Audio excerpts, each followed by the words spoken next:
दिनो किधर है? दिनो दिनो दिनो किधर है? इधर इधर आ। बुला अपने पति दिनू को, उसका भाई सुखाड़ी को बुला। मुझे नहीं पता। क्या बोला? मुझे नहीं पता। जा अंदर देख, अंदर देख।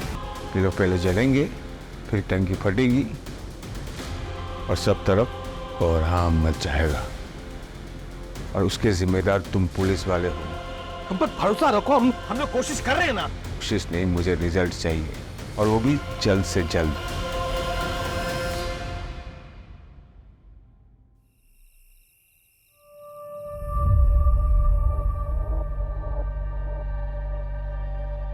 कितना टाइट है ये, कभी निकालने की जरूरत पड़ गई ना तो निकलेगा भी नहीं है। अरे क्या जरूरत है निकालने की, तुम्हारे पैरों की पायल की तरह इसे भी रहने तो हमेशा भी है अपने पास। Thank you so much. Thank you से काम नहीं चलेगा, मुझे रिटर्न गिफ्ट चाहिए।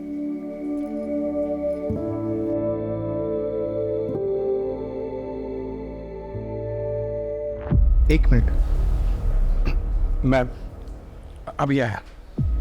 क्या हो गया? कुछ अभी आया मैं बस। अरे कहाँ जा?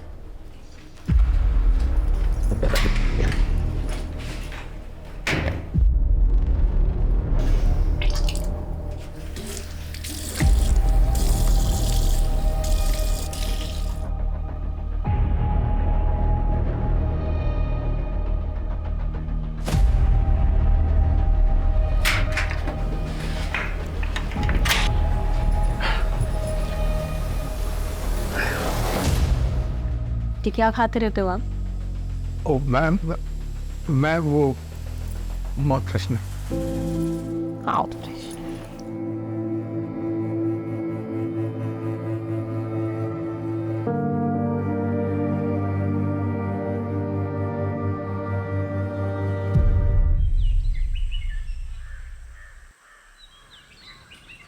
मनोज, जरा मार्केट जाकर फल और मिठाइयाँ ले आओ, खत्म हो गई है। ठीक है। जल्दी आना, लेट मत करना। हाँ भाभी।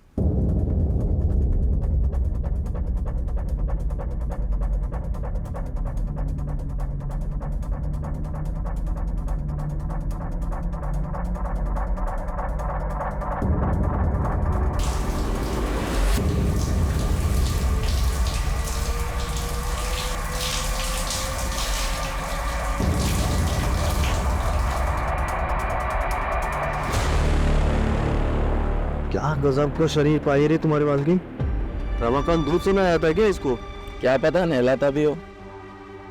पकड़ते हैं इस नीतू को, दिखाते हैं वीडियो, करते हैं ब्लैकमेल, मजे लूटते हैं। ट्राई तो कर ही सकते हैं। भैया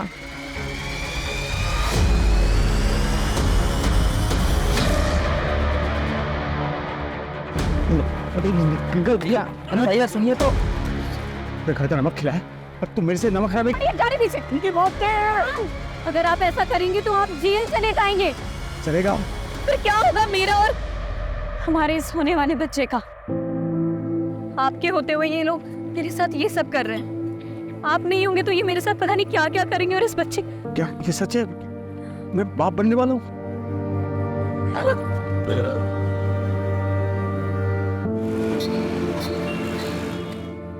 प्रेगनेंसी टेस्ट तो पॉजिटिव है बट काफ़ी कॉम्प्लिकेशंस हैं, स्पेशली फर्स्ट 3 मंथ्स बहुत ज़्यादा चैलेंजिंग होने वाले हैं। आपको बहुत एहतियात बरतनी होगी। ज़्यादा घबराने की कोई ज़रूरत नहीं है, मैं बच्चा होने तक यहीं रुक जाऊंगी। तुम्हारी मदद भी हो जाएगी। नहीं भाभी, उसकी जरूरत नहीं। मेरा मतलब है कि आप यहाँ रहेंगी तो सोनू मोनू और आपके घर को कौन देखेगा? जरूरत नहीं। हाँ वो तो ठीक है। बच्चे की सुरक्षा के लिए मैं हमारे गुरुजी से बात करती हूँ, उनके पास कोई ना कोई तोड़ जरूर होगा। हाँ वो ठीक है। एक मिनट। हेलो। और सोनू मोनू, तुम दोनों का क्या चल रहा है? बस 12वीं की तैयारी चालू है मेरी। हाँ मेरी 10वीं की।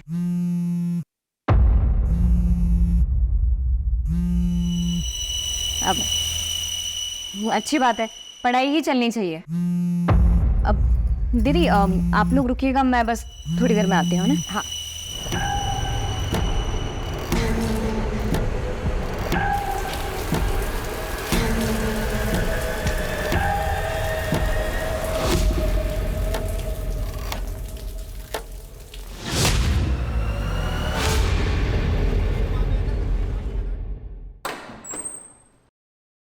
अरे ऐसे बिना बताए कहाँ चले गए थे तुम? अब ये इसके लिए गई थी मैं, ये सोनू वोनू के लिए कपड़े लेने के लिए। ये लो। अरे अंकल लगे सर, इसकी क्या जरूरत थी?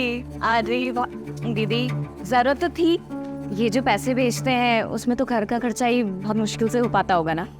और मैं समझती हूँ कि जब बच्चे बड़े हो जाते हैं तो उनकी जिम्मेदारियाँ और उनकी ज़रूरतें भी बढ़ जाती है, जो कि पूरी होनी चाहिए। थैंक यू सो मच चाची। शुक्रिया चाची। पसंद आए?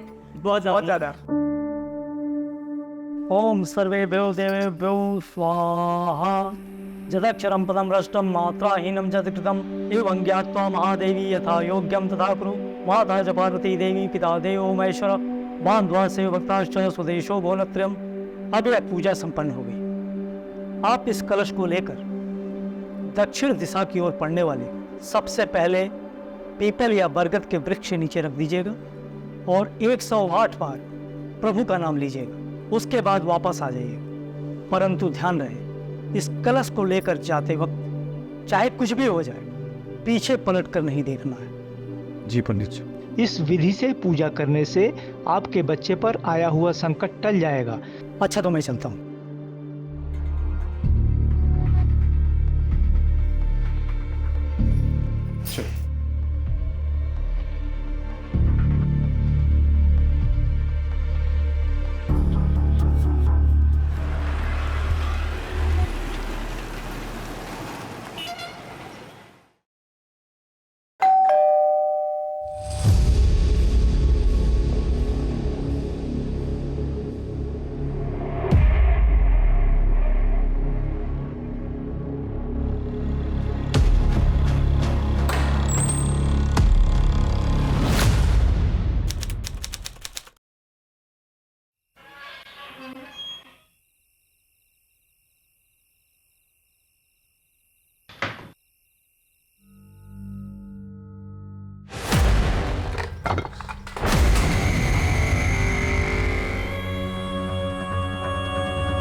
ये सब कैसे हुआ? सर, रात को हमारे घर में पूजा थी सर। पंडित जी के आदेश अनुसार मैं वो बोले कि नारियल लेके बरगद के पेड़ में रख के आओ।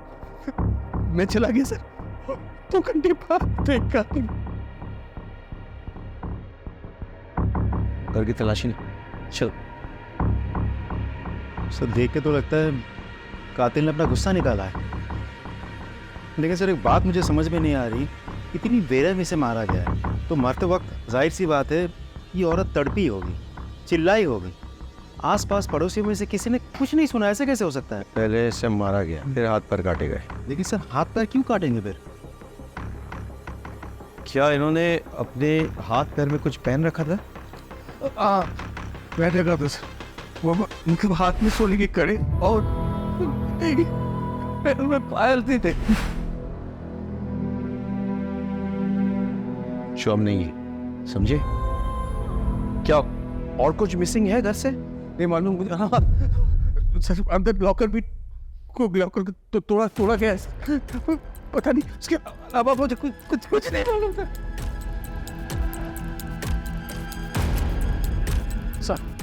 सर दरवाजे पर कोई भी फोर्स्ड एंट्री के निशान नहीं है सर। एक काम करो, पूरे घर की तलाशी लो, बड़े वेपन ढूंढो, आसपास के इलाके हमको छान मारो, पूछताछ करो, फॉरेंसिक को खबर दो और लाश का पोस्टमार्टम होना चाहिए। हाँ बस।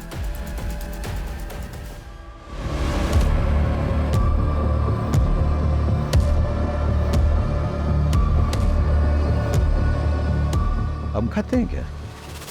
जी सर। ये पीक आपकी है? ये तो मैं कल वो सभी ने तो पर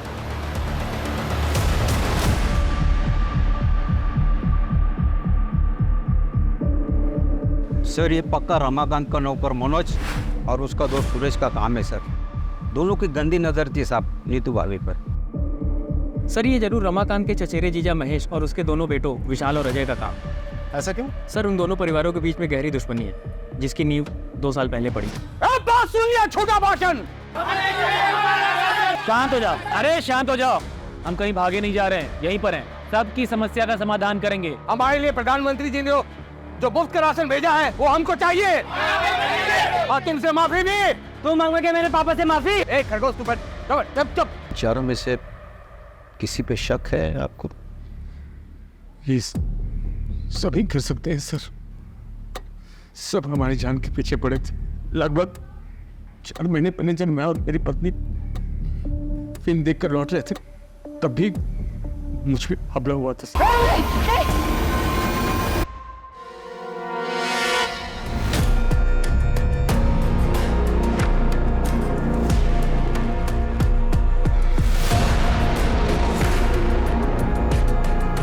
देखना पंकज, फॉरेंसिक टीम को बुलाओ और ये सारा सामान कस्टडी में लो और इन एविडेंस को जांच के लिए भेजो। सर जो चाकू हमें मिला है वो रमाकांत के घर का ही है सर। रमाकांत ने खुद कंफर्म किया है और साथ ही सर वही मर्डर वेपन भी है, क्योंकि उस चाकू पर जो ब्लड के ट्रेसेस मिले हैं वो नीतू के ब्लड सैंपल से मैच करते हैं, लेकिन सर उस चाकू पर कोई भी फिंगरप्रिंट्स नहीं। कातिल मर्डर वेपन साथ नहीं लाया, इसका मतलब मर्डर करने के इरादे से नहीं आया था, लेकिन मर्डर करनी पड़ी। और फिंगरप्रिंट्स ना मिलने का एक बड़ा कारण यह हो सकता है कि ग्लव्स या कपड़े का इस्तेमाल किया गया हो गन को पकड़ने के लिए। नीतू का जो हाल किया गया है वो किसी एक आदमी का काम तो नहीं हो सकता है। सर मुझे भी ऐसा लग रहा है कि ये 2 आदमी का काम हो सकता है, क्योंकि सर गार्बेज में जो जले हुए कपड़े मिले थे वो 2 आदमी के ही थे। किस तरह के कपड़े? सर जीन्स और शर्ट मिले थे और सर उनको इतनी बुरी तरीके से जलाने की कोशिश की गई थी कि फॉरेंसिक टीम को भी कुछ भी नहीं मिला सर उसमें। इलाके का सीसीटीवी फुटेज चेक किया? हाँ सर, आसपास अच्छे से चेक किया, लेकिन यहाँ दूर दूर तक कहीं सीसीटीवी नहीं है सर। सर नीतू की प्रिलिमिनरी पोस्टमार्टम रिपोर्ट आ गई है। पोस्टमार्टम रिपोर्ट के मुताबिक उसकी मौत रात के 1 से 2 बजे के बीच हुई। उसे पहले बेहोश किया गया और फिर उसके बाद उसके साथ वो, लेकिन सर सीमेंट को कोई ट्रेसेस नहीं मिले। एक और बात सर, के बाद गला दबा के उसे मारा गया है और फिर उसके हाथ पैर काटे गए हैं। चुप। महेश, विशाल, सुरेश, मनोज, इनका कुछ पता चला? सर सुरेश तो यहाँ का है ही नहीं और महेश की बेटी सोनल ये बता नहीं पा रही है कि इस वक्त बाप और भाई है कहाँ। आपको पता है आपके पिताजी और भाई इस वक्त कहाँ हैं? नहीं सर, मुझे पता नहीं मेरे पापा और भाई कहाँ हैं। सर मनोज की माँ से भी बात हुई। मुझे नहीं पता मनोज कहाँ है, मुझे कुछ बता कर नहीं गया। और इस सबके फोन भी स्विच ऑफ है। राजीव, ये कोइंसिडेंस नहीं हो सकता है। एक काम करो, शहर के तमाम एंट्री एग्जिट पॉइंट्स खोलने का चेक करो, वहाँ के तमाम सीसीटीवी फुटेज कलेक्ट करो। मनोज और सुरेश दोनों रमाकांत के धमकाने के बाद गायब हो गए, तो क्या वो इस कांड को करने के लिए वापस आए थे? ये भी पता चलेगा कि महेश और विशाल क्या ये कांड करके गायब हुए या उससे पहले। सर महेंद्र, एक टीम बनाओ, आसपास के ज्वेलर से पूछताछ करो, गहनों का फोटोग्राफ दिखाओ। लूट के लिए की गई हत्या का एंगल काफी स्ट्रॉन्ग लग रहा था। सर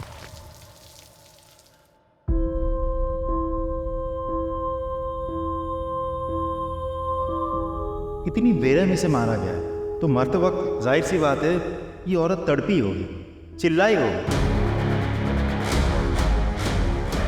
रमाकांत भैया, उस सुखाड़ी और उसका भाई दिलू दोनों सुबह से गायब है और मैंने कजरी से पूछा तो साफ साफ जवाब नहीं दे रही।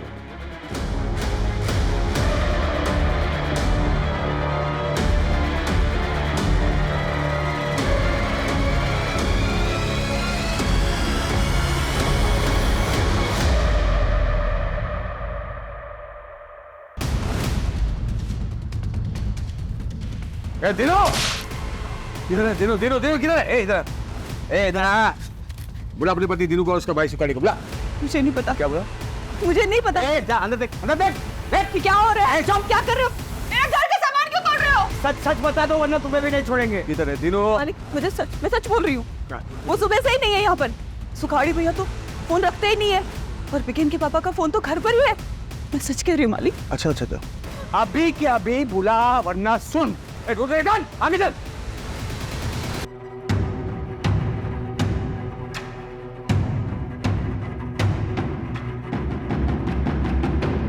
सर, हमने कजरी से पूछताछ कर ली है। हाँ सर, और सुखाड़ी और उसके भाई दिनू का भी पता कर रहे हैं। अरे अरे क्या हुआ, गाड़ी क्यों रोक दी? क्या हुआ? आप लोगों ने पकड़ लिया मेरी नीतू के हथियारों को? हाँ? रमाकांत शांत हो जाओ, गाड़ी में आके बैठो, हम घर तक छोड़ देते हैं। हम कोशिश कर तो रहे हैं। क्या खास कोशिश कर रहे हैं आप लोग? 15 घंटे से ऊपर हो गए मेरी बीवी को पकड़े हुए, और आप लोग को पता भी है कि लोगों ने किया, लेकिन अब तक आप लोगों में उन लोगों में किसी को भी नहीं पकड़ पाए। क्यों? हम बहुत जल्दी आपके बीवी के हत्यारों को पकड़ेंगे, लेकिन उसके लिए हमें थोड़ा वक्त चाहिए। कितना वक्त चाहिए आपको? हाँ? वक्त। हाँ ठीक है, वक्त दूंगा मैं आपको। एकदम आप छत मार के पकड़ना होगा आपको मेरी बीवी के हथियारों को।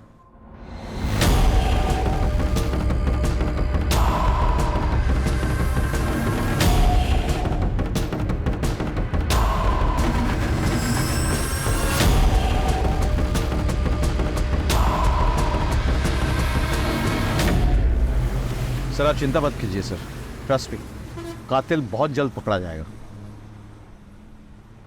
Sure sir.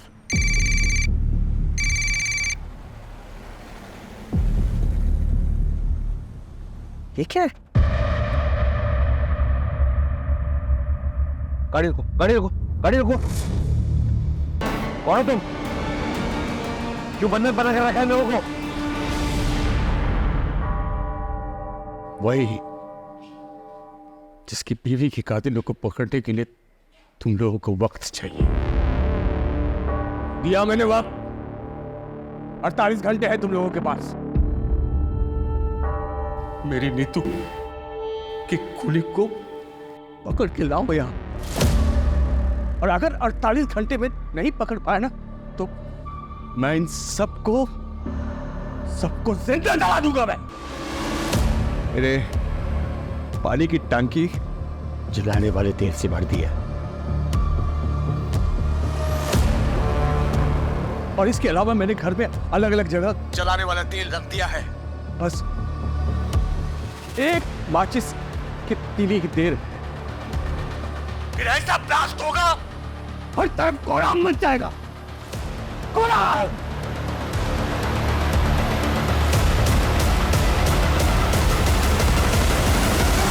सर रमाकांत के घर के आसपास और भी बहुत सारे घर हैं।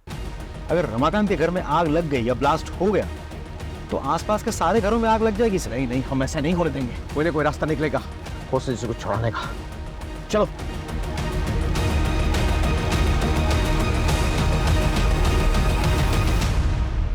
देखो, मेरा तुम लोगों को कोई भी नुकसान पहुंचाने का इरादा नहीं है। अगर तुम लोग अपने अपने परिवार के उन भगोड़ों का पता बता दो जो मेरी बीवी मार के गायब हुए थे, मैं तुम लोग सबको छोड़ दूंगा।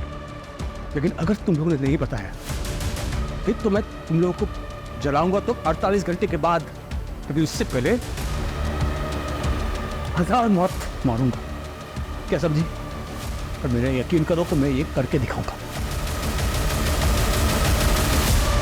सर आसपास के सारे घर खाली करवा दिया, लेकिन रमाकांत के घर घुस नहीं पा रहे। दरवाजे खिड़की सब कुछ बंद रखा है उसने। कोई एंट्री पॉइंट ही नहीं मिल रहा है। छत से कूद के भी नहीं जा पा रहे सर।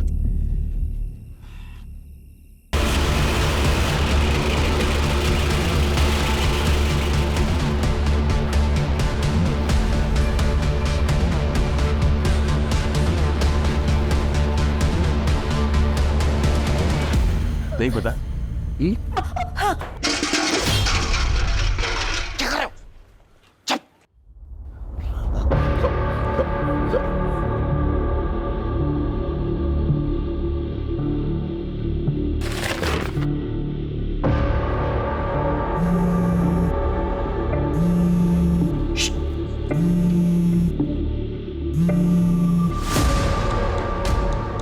इंस्पेक्टर, तुझे क्या लगता है मुझे पता नहीं है कि तुम लोग मेरे घर के आसपास आ गए हो? हाँ? नहीं, ये झूठ है। हम ऐसा कुछ नहीं कर रहे। इंस्पेक्टर रमाकांत हॉस्टेजेस, मैं वार्न कर रहा हूं तुम्हें। मैं भी तुम लोगों को वार्न कर रहा हूँ कि अपनी कदम पीछे हटा दो और घर के आसपास भी मत दिखना, वरना मैं सच में ब्लास्ट कर दूंगा और तुम लाशें गिनते रहना। ठीक है, हम ऐसे करेंगे। मैं वादा करता हूँ तुम हॉस्टेज को टच मत करो। सर एक काम करें, इसे घर के पीछे के रास्ते से 1-2 आदमी चुपके से ले जाना। बिल्कुल नहीं, बिल्कुल नहीं। इस साल फिर है, दिमाग घूम गया इसका, कुछ भी कर सकता है। हमारे पास एक ही ऑप्शन है, कातिल को निकालना। समझे कि नहीं? चलो सर। बेटा डर मत, हम नीतू आंटी के घर पर हैं और तू तो जानता है नीतू चाची तुझे कितना प्यार करती है। कजरी, इसको बुखार है? हाँ दीदी, वो बीमार है आजकल। मुझे ना लग ही रहा था कि कुछ तो गड़बड़ है। तू 2 दिन से काम पे आई नहीं, तूने इसको किसी डॉक्टर को दिखाया? हाँ दीदी, दवाई की दुकान से दवाई लाके दिया है। सुन, ये ले पैसे और इसको किसी अच्छे डॉक्टर को दिखा और अच्छी दवाइयाँ लेना, ठीक है?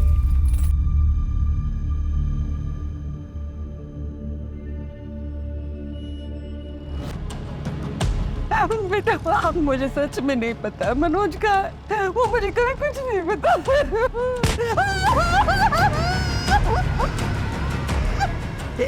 बेटा मुझे सच में पता नहीं मनोज का है। अभी अभी एक बहुत बड़ी खबर आई है। पुलिस के एक्शन से नाखुश नीतू के पति रमाकांत ने 4 लोगों को बंधक बना लिया है और तो और पुलिस को धमकी भी दी है कि जिन 4 लोगों को उन्होंने बंधक बनाया है उन्हें वो जला डालेगा। ये क्लिप मीडिया को किसने लीक किया? मालूम नहीं सर। मालिक पानी दे दो, मेरे बच्चे को प्यास लगी है। मालिक पानी दे दो। साहब जी, साहब जी, मैं महेश हूँ, ये हमारा लड़का विशाल है। वो सर फिर आदमी हम लोग को अरेस्ट करवाना चाहता है ना, हम लोग आ गए आपके पास। उसको बोलिए हम लोग खुद सरेंडर करने को तैयार है साहब, प्लीज हमारी सोनाली को बचा लीजिए। और सर हालांकि हमने किसी का खून नहीं किया है, लेकिन अपनी सोनाली के बचाने के लिए हम ये भी इल्जाम अपने सिर पर लेने के लिए तैयार है सर। कुछ कीजिए साहब।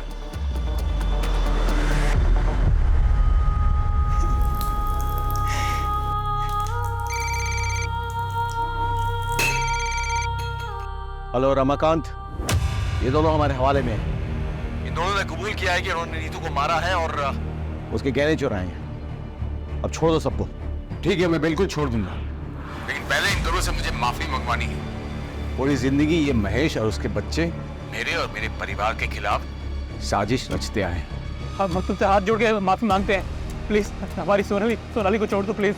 इतनी आसानी से नहीं, पहले जमीन पर थूक फेंको, उसको चाटो, दोनों के दोनों।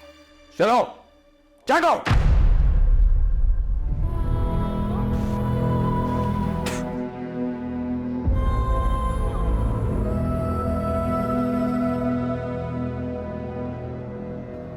रमाकांत, बहुत हो गया, अब छोड़ दो सबको।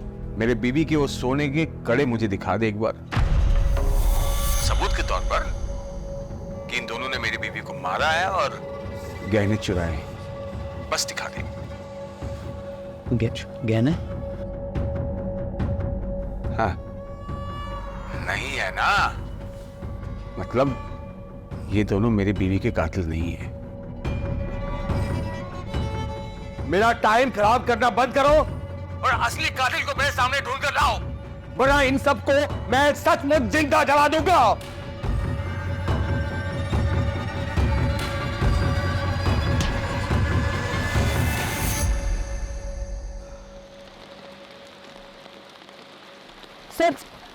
सर मुझे आपको एक बात बतानी है। कौन हो तुम? मैं समीर हूँ सर। बोलो। नीतू आंटी को मारने में महेश और विशाल शर्मा का ही हाथ है। ए, तुम इतने दावे के साथ ये बात कैसे कह सकते हैं? सर मैं सोनाली का बॉयफ्रेंड हूँ, हम दोनों एक दूसरे से प्यार करते हैं और बाद में शादी भी करने वाले थे, लेकिन नीतू आंटी ने हमें समझाया। देखो, रमाना कितना भी मॉडर्न क्यों ना होता है, लेकिन जो शादी घर वालों की रजामंदी से की गई होती है उसकी खुशी भाग की गई शादी से कहीं ज़्यादा होती है। पर मामी, पापा और भाई कभी भी समीर के लिए नहीं मानेंगे क्योंकि ये दूसरे समुदाय का लड़का है। फिर तो तुम लोग कोशिश तो करो, क्या पता मान जाए। और फिर भी नहीं माने तो मैं हूँ ना, मैं तुम लोगों का साथ दूंगी, ठीक है? उन्हीं की बात मानकर सोनाली ने अपने घर वालों से बात की, तब से आपके बोलने की वजह से मैंने पापा और भाई को समीर के बारे में बताया। देखो उसका अंजाम क्या हुआ है। मैं समीर के अलावा किसी और से शादी नहीं करूंगी, और ऐसी कोई नौबत आती है तो इस घर से मेरी डोली नहीं, मेरी अर्थी उठेगी। नहीं नहीं नहीं सोनाली, ऐसा कुछ भी नहीं होगा, ठीक है? मैं हूँ ना, सॉन्ग मुझे मेरा प्यार कब मिलेगा? मिल जाएगा, सही समय तो आने दे। और अगर ऐसे बेचैन होगे तो सब कुछ खराब भी हो सकता है। उन्होंने ना सिर्फ सोनाली को आज तक घर में बंद किया है, बल्कि नीतू आंटी को मारने की साजिश भी कर रहे थे वो। तो अब तक कहाँ थे तुम? सर मैं इंदौर था, मुझे जैसे ही इस मामले का पता चला मैं यहाँ भागा दौड़ा है। झूठा है, बाहर निकल के शराबत का ढोंग कर रहे हो और आपको बनाते हो। सर हम ढोंगी इस वजह में अपनी सोनाली को पता है तेरे सोनाली के किस्से बताया समीर ने, इसीलिए मारा ना नीतू को, क्योंकि वो सोनाली और समीर को मिलवाना चाहती थी। बोल, सिर्फ मारा नहीं तुमने तो बलात्कार किया, बलात्कार किया तुमने। और महेश तू तो फंसा, तेरे पीक के दाग वो खून की जगह पे मिले हैं, अब तू तो फंसा। सच बोल, सच बोल। सब हमारी बात तो सुनी सब।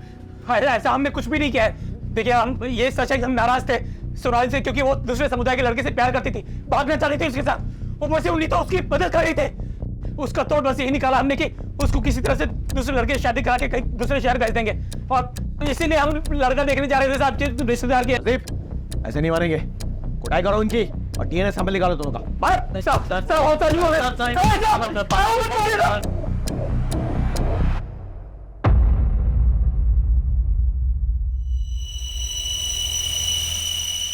देखिए मैंने आप लोगों को मजबूरी में बुलाया यहाँ पे, वो रमाकांत जो है आपे से बाहर हो गए।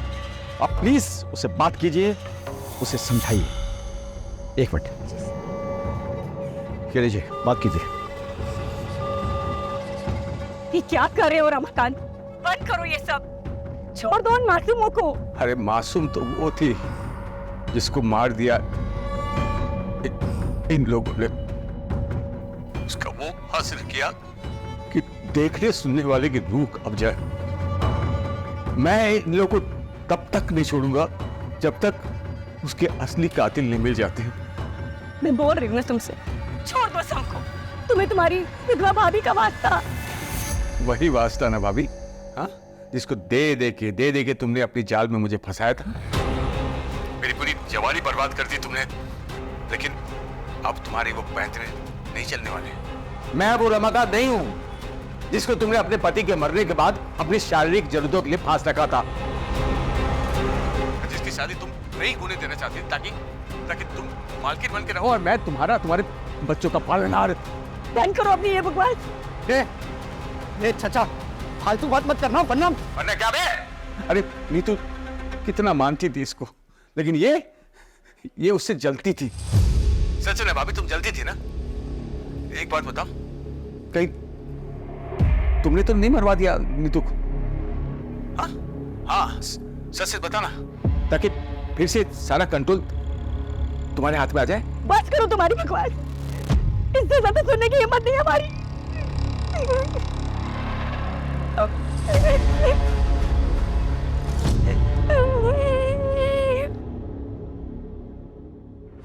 मुझे तो रमाकांत की बात सुन के अब इन पे भी शक हो रहा है।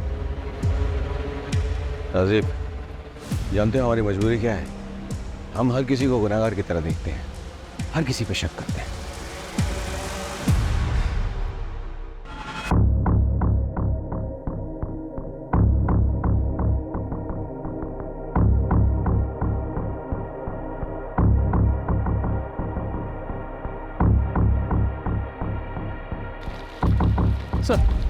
सर ये आधार कार्ड मिला है, लेकिन सर इस पर नाम और एड्रेस दोनों जल चुके हैं। अरे तो नंबर तो है ना, नंबर से डिटेल्स पता करो। Right sir, come on. Sir, Suresh की गाड़ी ने अभी अभी चकिया टोल नाका क्रॉस किया है। फास्टैग से हमें लोकेशन मिली है। फैंटास्टिक। लोकल पुलिस स्टेशन में खबर करो, इन्फॉर्मेशन शेयर करो, तुरंत अरेस्ट करवाओ। Right sir, come on.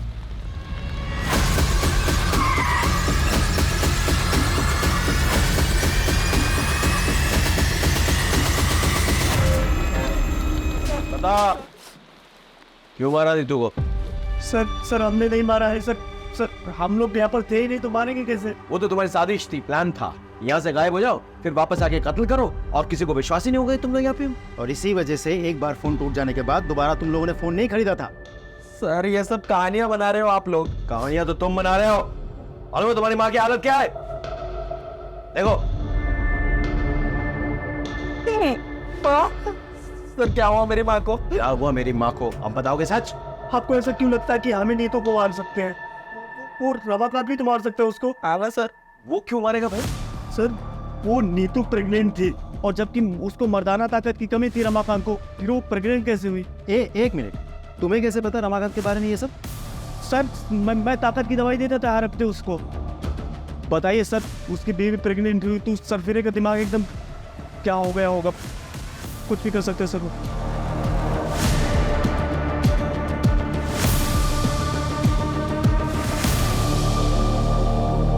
Suresh और मनोज ने रमाकांत पे जो इल्जाम लगाया है, आपको क्या लगता है इस बात पे कितनी सच्चाई है? डिनाई भी तो नहीं कर सकते। ऐसा पहले भी हुआ है कि पति ने कांड किया, उसके बाद ऐसा ड्रामा किया कि उस पर कोई शक ना करे। तो फिर क्या करे सर, पता कैसे करे? क्योंकि सबके मुताबिक नीतू रमाकांत की जान है और वो खुद भी ये बोल रहा है।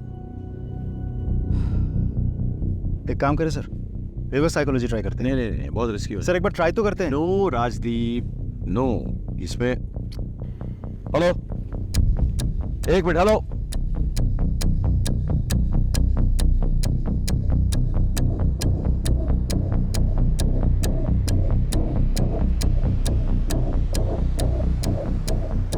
रमाकांत, बहुत खेल खेल लिया तुमने हम सबके साथ, अब ये खेल खत्म करो और सबको रिहा करो। देखो रमाकांत, हमें तुम्हारा राज पता चल गया है। सच्चाई तो यह है कि तुम इस काबिल ही नहीं हो कि अपना बच्चा खुद पैदा कर सको। इसीलिए जब नीतू प्रेग्नेंट हुई थी, तुम्हारा दिमाग खराब हो गया था। गुस्से में आके तुमने पहले नीतू किया, उसे मारा और फिर उसे हाथ पैर काट दिए। और अब पत्नी के प्रेम में नाटक रच रहे हो ताकि तुम पे शक ना जाए। लोगों की सिंपैथी मिले, तुम खुद बच जाओ। क्या बकवास किए जा रहे हैं? रुक, मैं अभी बताता हूँ। क्या रे?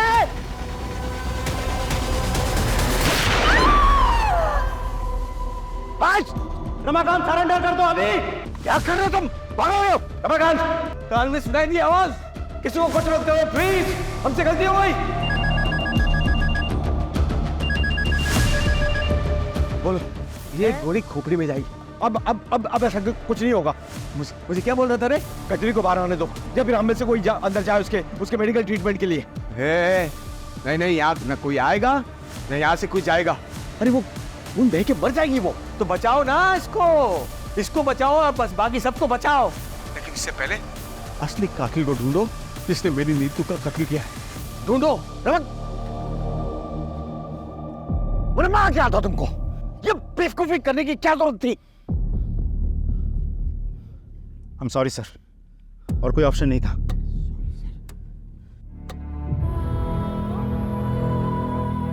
वो सब तो चलता रहता है। अच्छा ये बताओ कि खुशखबरी कब दे रही हूँ? 4था साल चल रहा है तुम्हारी शादी को, सब ठीक तो है ना? हाँ दीदी सब ठीक है। हाँ तो बस देर किस बात की?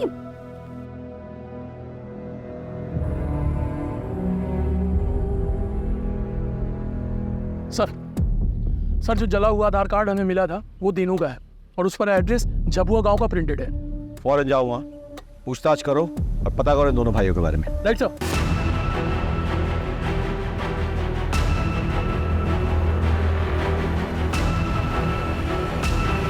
हमने सच में नीतू को कत्ल नहीं किया है और गहने भी नहीं चुराया है। अच्छा, तो फिर नीतू के गहने तुम्हारे पास कैसे पहुंचे? ये मैंने चुराया नहीं है सर से, वो नीतू ने खुद ही दे दिए थे सर। भैया इसे बेच के अपनी गांव की जमीन छुड़ा लो और ये चोरी चकारी बाकी जितने भी गलत काम है ये सब छोड़ दो। खेती करो और ईमानदारी की जिंदगी जियो, इसमें बहुत सुकून मिलेगा आपको। झूठ बोल रहे हो, और यहाँ बैठ के जब तुम झूठ बोल रहे हो ना, कजरी और बीगन वहां तड़प रहे हैं। तड़प रहे हैं सब? मतलब आप? मतलब ये कि रमाकांत पकड़ा गया है अपनी बीवी की मौत से। कजरी के पैर पे तो गोली मार दी उसने। एक काम कीजिए साहब, ये गुनाह हम दोनों अपने सर पर लेने के लिए ना मंजूर है सर। अब रमाकांत को फोन कीजिए साहब प्लीज।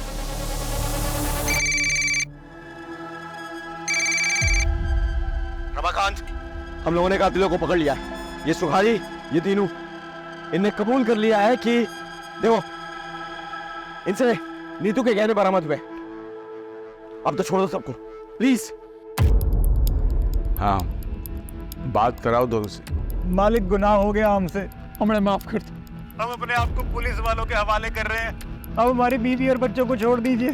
तुम लोगों ने जोंक की तरह खून पिया है नीतू का, इसलिए तुम लोगों को माफ माफी नहीं, सजा मिलेगी। अगर तुम लोग चाहते होगे इन सबको रिहा कर दूं मैं, तो सबसे पहले तुम लोग अपने अपने कपड़े उतारो और एक दूसरे को 5-5 कोड़े मारो। जल्दी चलो।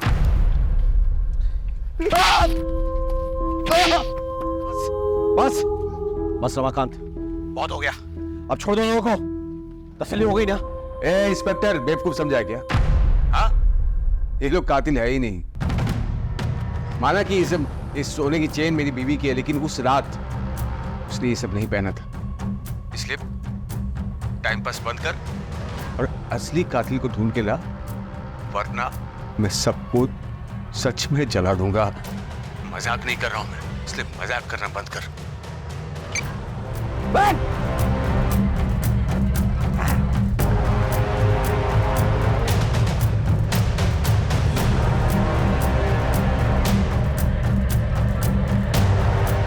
रजीब सर, इन दोनों का भी डीएनए चेक करवाओ।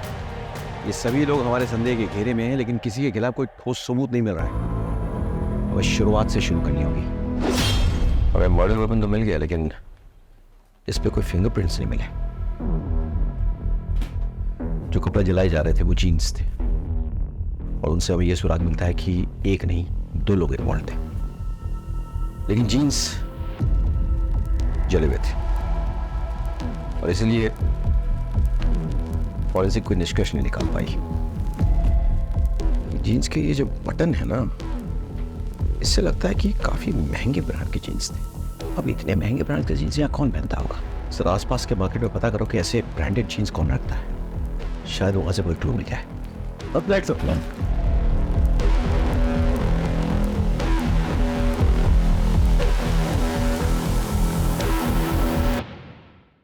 अच्छा, इस ब्रांड की जीन्स तुमने हाल फिलहाल में किसी को बेची है? हाँ साहब, बेची है ना। काफ़ी अरसे के बाद पिछले हफ्ते 2 जीन्स बेची है मैंने। वो क्या बहुत महंगी आती है, तो यहाँ इसके खरीदार कम ही मिलते हैं। अच्छा, जिसको ये जीन्स बेची है उसकी डिटेल्स है तुम्हारे पास? एक मिनट में बिल बुक में देख के बताता हूँ। ये देखिए सर, नीतू शर्मा ने खरीदी थी अपने 2 भतीजों के लिए। छुपाने से कोई फायदा नहीं है। नीतू के गहने तुम्हारे घर से बरामद हुए हैं।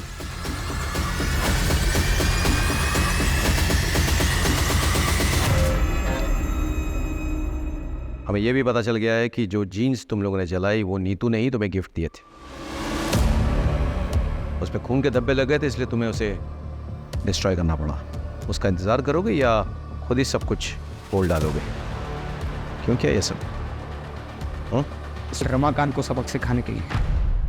दरअसल जब हमें पता चला कि हमारा कमीना चाचा हमारी परवरिश करने के लिए हमारी माँ के साथ, तब से हमें उस शैतान से नफरत हो गई। हमने अपने एक दोस्त के साथ दोनों पति पत्नी को मारने का प्लान भी बनाया, लेकिन दोनों के दोनों बच गए। चाचा के होने वाले बच्चे की पूजा के बारे में पता चला तो हमने प्लान बनाया।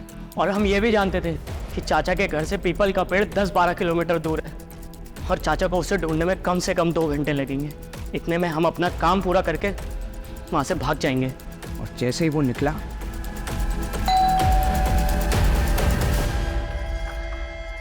अरे तुम दोनों, चलो अब आ गए तो मेरी मदद ही करता हूँ। इस दौरान चाची का बहुत सारा खून हमारी जीन्स पर लग गया, तो हम दोनों बहुत डर गए। इसलिए हम दोनों ने वो जीन्स जलाकर वहाँ डस्टबिन में फेंककर वहाँ से भाग गए। अपनी माँ समान चाची का बलात्कार किया तुम लोगों ने। इतनी घृणित मानसिकता तुम्हारे अंदर घर कर गई। छी।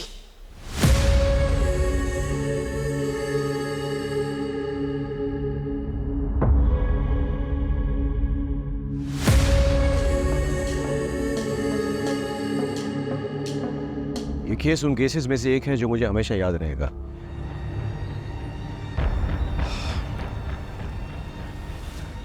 रमाकांत का अपनी पत्नी से प्रेम करना, उसकी हत्या के बाद हम पर दबाव डालना जायज था, लेकिन दबाव डालने के लिए उसने जो कोहराम मचाया, 4 मासूम जिंदगी को इतना टॉर्चर किया, उसने अपनी जिंदगी दांव पे लगा दी। क्या ये जायज था? नहीं।